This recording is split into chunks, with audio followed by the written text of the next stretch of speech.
এই জাদুবিদ্যা সত্য।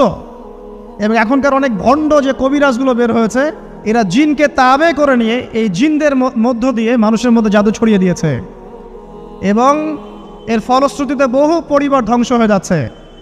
এই জাদুবিদ্যা সত্য।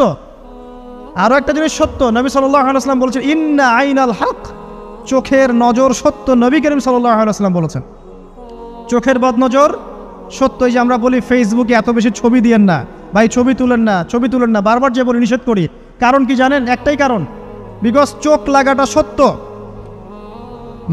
মানুষের চোখ লাগে, এই কথা শুনলে অনেক মজুমদাররা হাসবে না? কথা বুঝতে পারেন নাই?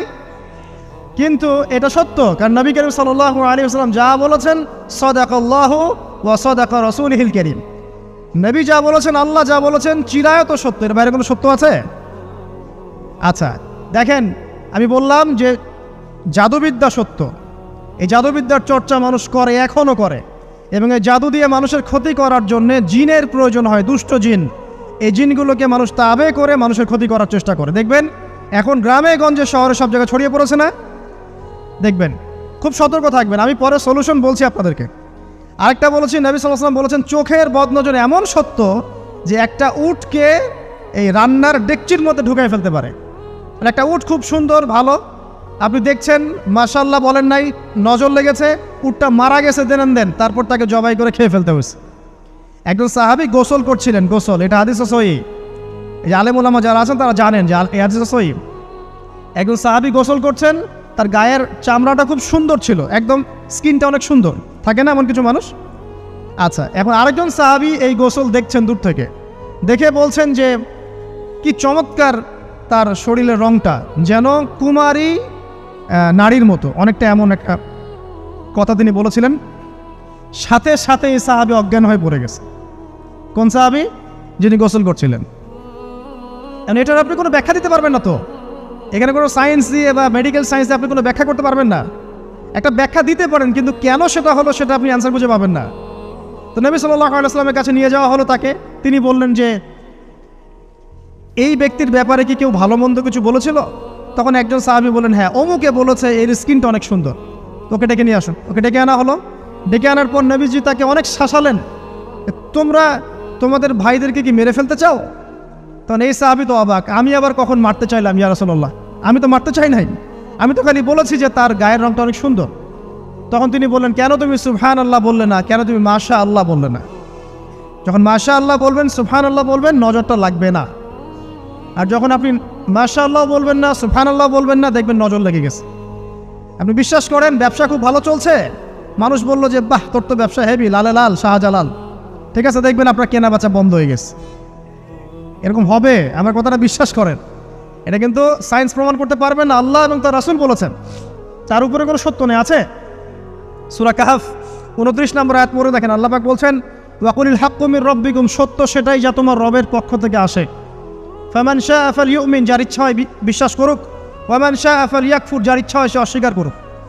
এই কারণে আমরা বলি ফেসবুকে এত বেশি ছবি দেওয়া, এই আই ওয়াশ করা, এই যে শোডাউন করা, হ্যাঁ, ইসলামের কিছু কাজ করলেন একদম মানুষকে না দেখাইতে পারলে ঘুম হচ্ছে না, এগুলো বন্ধ করেন, এগুলো বন্ধ করে দেন আল্লাহর ওয়াস্তে। অফলাইনে কাজ করেন, নিজেকে গোপন করার চেষ্টা করেন। যত বেশি মানুষের কাছে নিজেকে এক্সপোজ করবেন, কাজের বরকত কমে যাবে, কাজের বরকত কমে যাবে, চোখ লাগবে, নজর লাগবে। এবং চোখ লাগা বদ নজরে বহু আলেম আস্তে আস্তে মাঠ থেকে মাইনাস হয়ে গেছে না? যায় নাই? এখন কি আলেমদের সংখ্যা বেশি না কম? যত দিন যাবে আলেমের সংখ্যা আরও কমে যাবে। নবীজি বলেছেন আলেমদের সংখ্যা কমতে থাকবে, মানুষ জাহেলদেরকে আলেম বানিয়ে নেবে। তো প্রিয় ভাইরা, জাদুবিদ্যা সত্য, চোখের বদনজর সত্য, রাতের এই অনিষ্টগুলো সত্য, রাতের বেলা অনেক ক্ষতি আছে। এই জন্য নবীজি বলছেন বাচ্চাদেরকে বাইরে বের করো না, এবং তোমরাও রাত যখন গভীর হবে তখন এদিক ওদিক ঘোরাফেরা করো না। দেখবেন রাত যত গভীর হয় আমাদের শহরগুলো তত জীবিত হয়, তাই না? তাই না? রাত যত গভীর হচ্ছে শহর তত জীবিত হয়। চায়ের দোকানে আড্ডা বেশি, ওই সিনেমা দেখছে, টিভি দেখছে, ক্যারাম খেলছে, লুডো খেলছে, ঘুম নাই। ঘুম কখন? ফজরের আগে আগে। ফজরের নামাজ কিন্তু নাই, ফজরের ঠিক আগে আগে, আবার ওই যে জোহরের নামাজের সঙ্গে উঠতেছে। এখন আমাকে বলেন এরকম জেনারেশনকে দিয়ে কি আসলে ইসলামের কোনো খেদমত হবে? আচ্ছা, নবীজি রাতের বেলা আর্লি ঘুমাতেন, আল্লাহ পাক আমাদের সবাইকে তাড়াতাড়ি ঘুমানোর তৌফিক দান করুন। হ্যাঁ, আপনি ইলম চর্চা করলে রাত জেগে থাকতে পারেন, আপনি যদি জ্ঞান চর্চা করেন রাত জাগতে পারেন, আপনি কোনো গবেষণা করছেন, নামাজ পড়ছেন বা কোরআন হেফজ করছেন, আপনি রাতের আর্লি উঠবেন, এটা আলাদা বিষয়। কিন্তু কমনভাবে আমাদের এই যে ফেসবুক, ইউটিউবিং ইত্যাদিতে আমরা লিপ্ত থাকি, সারা রাতটা কাটাই আড্ডাবাজি করে, এগুলো বন্ধ করতে হবে। এগুলো বন্ধ না করলে ফিজিক্যালি আমরা মানে সুস্বাস্থ্যের অধিকারী হতে পারবো না। সারা দিনটা আমাদের একটা কি বলবো অলসতার ভাবে যাবে এবং দিনের বেলা কাজগুলো ব্যাহত হবে। এতে করে আমাদের উম্মার এই পুরো বড় যে তরুণ প্রজন্ম আছে এদেরকে আপনি সম্পদে পরিণত করতে পারবেন না। তাই এই সিস্টেমটা চেঞ্জ করা দরকার। নবীজি রাতের বেলা এই সূরা বাকারার শেষে 3টা আয়াত তেলাওয়াত করতেন, আমরা করবো ইনশাআল্লাহ। আরেকটা আমল বলে দেই, নবী করিম সাল্লাল্লাহু আলাইহি ওয়াসাল্লাম রাতের বেলা সূরা মুলক তেলাওয়াত করতেন। কোন সূরা এটা? কোন সূরা? তাবারাকাল্লাযী বিয়াদিহিল মুলক। কয়টা আয়াত আছে? 30টা আয়াত আছে। নবীজি বলেছেন সাল্লাল্লাহু আলাইহি ওয়াসাল্লাম যে এই সূরা আপনাকে কবরের আযাব থেকে বাঁচাবে ইনশাআল্লাহ। কবরের আযাব থেকে তো ভাই বাঁচা খুব সহজ নাকি? আমাদের মধ্যে এমন কেউ নাই, শোনেন, আমাদের মধ্যে এমন কেউ নাই আলেম জালেম মুফতি মুহাদ্দিস রাজনৈতিক নেতা পলিটিশিয়ান বিরোধী দল জাতি তারপরে যে সরকার দল যে আছে না কেন কবরের শাস্তি ফেস করবে না এমন একটা মানুষও নাই, কেউ নাই পৃথিবীতে। এই যে আপনি দেখছেন ওই যে কি ইসরায়েলের প্রধানমন্ত্রী, ওই রাশিয়ার প্রধানমন্ত্রী, ওই চায়নার সভ্যতা, পশ্চিমা সভ্যতা, এমন কেউ নাই পৃথিবীতে এখন যাকে কবরের শাস্তি ভোগ করতে হবে না। আছে? সবচেয়ে লঘু শাস্তি মানে লঘু চাপ, এটা বলতে গেলে আসলে আমি ভাষা হারায় ফেলি। তারপরে বলছি আল্লাহ পাক আমাদের সবাইকে হেফাজত করুন, আমিন। একজন সাহাবীর নাম সাদ বিন মুয়াজ। কি নাম? নবী করিম সাল্লাল্লাহু আলাইহি ওয়াসাল্লামের সাথে একদম ডান হাত হয়ে যুদ্ধ করেছেন দীর্ঘদিন। বদর তিনি বীর সেনা, উহুদের বীর সেনা, ঠিক আছে। খন্দকের যুদ্ধেও বীর বিক্রমে যুদ্ধ করেছেন। তিনি আনসার সাহাবী, একদম মদিনার নেতা সাহাবী। সব সাহাবী কিন্তু একরকম নন, কেউ ছিলেন নেতৃস্থানীয় সাহাবী, তিনি ছিলেন একজন নেতৃস্থানীয় সাহাবী, ঠিক আছে। সাদ বিন মুয়াজ নবী করিম সাল্লাল্লাহু আলাইহি ওয়াসাল্লাম এত ভালোবাসতেন তাকে, এত ভালোবাসতেন যে তাকে নিজের মনে করতেন যে সাদ বিন মুয়াজ আনসাররা আমার নিজের।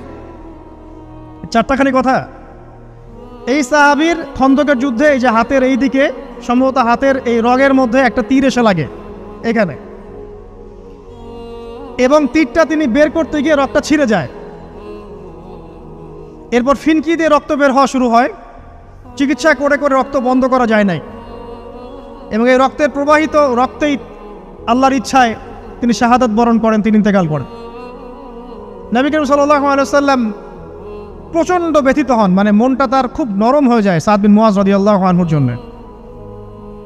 তো এই সাহাবীর যখন জানাজার নামাজ পড়ানো হচ্ছে, নবীজি বলছেন 70,000 ফেরেশতা তার নামাজে অংশ নিয়েছে। আর এই সাহাবীকে যখন কবরে শোয়ানো হয়েছে, নবী করিম সাল্লাল্লাহু আলাইহি ওয়াসাল্লাম পরে জানিয়েছেন কবরের যে মৃদু চাপ, সাদ বিন মুয়াজ রাদিয়াল্লাহু আনহুর কবরেও সেই মৃদু চাপ দেওয়া হয়েছে। আমি কি বুঝাতে পারলাম ভাই? আমাদের কোনো দাম আছে এখনকার পলিটিশিয়ানদের কোনো দাম আছে? এখনকার সমাজ নেতার কোনো দাম আছে? এখনকার সুদখোরদের কোনো দাম আছে? এই ঘুষখোর দুর্নীতিবাজদের কোনো দাম আছে? আমরা যারা কাঠমোল্লা হয়ে আছি আমাদের কোনো দাম আছে? সাদ বিন মুয়াজ রাদিয়াল্লাহু আনহু যদি কবরের শাস্তি তাকে না ছাড়ে, প্রশ্ন উত্তর পর্ব তাকে না ছাড়ে, আমরা পার পাবো? নবী করিম সাল্লাল্লাহু আলাইহি ওয়াসাল্লাম বলছেন সূরা মুলক তেলাওয়াত করো রাতের বেলা, ইনশাআল্লাহ সূরা মুলকের তেলাওয়াত কবরের আযাব থেকে তোমাকে বাঁচান। আর আমাদের তো ভাই কবরে সবাই সাথে যাবে না, গার্লফ্রেন্ড যাবে না, বাপ মা ভাই বোন সবাই যাবে না। একজন ব্যক্তি সুদ খাচ্ছে, জিজ্ঞাসা করে দেখেন কেন খায়, বলবে তার সন্তানের জন্য খায়, তার বউয়ের জন্য খায়, তার মা বাবাকে দেখতে হবে তাই খায়, তাই না? একজন ব্যক্তি ঘুষ খায়, বলবে আমার পরিবারের জন্য খাই। একজন দুর্নীতি করছে, পুকুর চুরি করছে, বলবে দুর্নীতি করছে আমার পরিবারের জন্য খাই, পরিবার ভালো থাকবে। সবার একই এক্সকিউজ যে পরিবার যেন ভালো থাকে, আমার সন্তানরা যেন ভালো থাকে, আগামী প্রজন্মের জন্য কিছু রেখে যেতে পারি, তাই না? এরকম একটা মানুষও কি আপনার সাথে কবরে যাবে? আরে এই বোকা মানুষ কেন বোঝে না যে আপনার কবরে আপনাকেই যেতে হবে? তাহলে আপনি কি কারণে অন্যের কারণে নিজের পরকাল নষ্ট করছেন? অন্যের সুখের জন্য আপনি আপনার পরকাল নষ্ট করছেন। সুদ খাচ্ছেন, দিব্যি মায়ের সাথে জেনা করছেন। আপনাদের এলাকায় নাকি সুদের সমস্যা অনেক বেশি। কয়েকটা হাদিস বলে দেই, আমি ওদেরকে আক্রমণ করতে আসি নাই, আমি শুধু তাদেরকে 3টে হাদিস শোনাতে এসেছি। 1 নম্বর হাদিস শোনেন। আল্লাহর নবী মুহাম্মদ সাল্লাল্লাহু আলাইহি ওয়াসাল্লাম বলেছেন, সুদের পাপের 73টা শাখা আছে। কয়টা? কোনো হাদিসে 70টাও আছে, কোনো হাদিসে 73টা আছে। বলছেন যে সবচেয়ে নিচের শাখাটা হচ্ছে, সুদের পাপের সবচেয়ে নিচের শাখা হচ্ছে যে যেন কোনো ব্যক্তি তার মাকে রেপ করলো, তার মাকে ধর্ষণ করলো। 1 দিরহাম যে ব্যক্তি সুদ খায়, সহিহ বুখারীতে আরেকটা হাদিস এসেছে, সে যেন 36টা মেয়েকে ধর্ষণ করলো। আর আমি একটা কথা বানায় বলছি না, যদি বিশ্বাস না হয় কওমি মাদ্রাসা আছে, আলেম ওলামা আছে, গিয়ে বুখারী খুলতে বলেন, পড়তে বলেন, খালি একবার পড়তে বলেন, দেখেন যদি না থাকে তাহলে আমাকে এর সাথে থাপ্পড় দিয়ে যায়। যদি না থাকে হাদিস এটা, তাহলে আমার গালে একটা থাপ্পড় দিয়ে যায়। আর যদি থাকে তাহলে আল্লাহর রাস্তায় সুদ খাওয়া ছেড়ে দেন। কোনটা করবেন? চ্যালেঞ্জ করবেন? নবীজি বলেছেন, 1টা দিরহাম যে ব্যক্তি সুদ খায়, দিরহাম মানে কি? রৌপ্য মুদ্রা। এটা এখন দেখতে পারবেন না, জাদুঘরে আছে।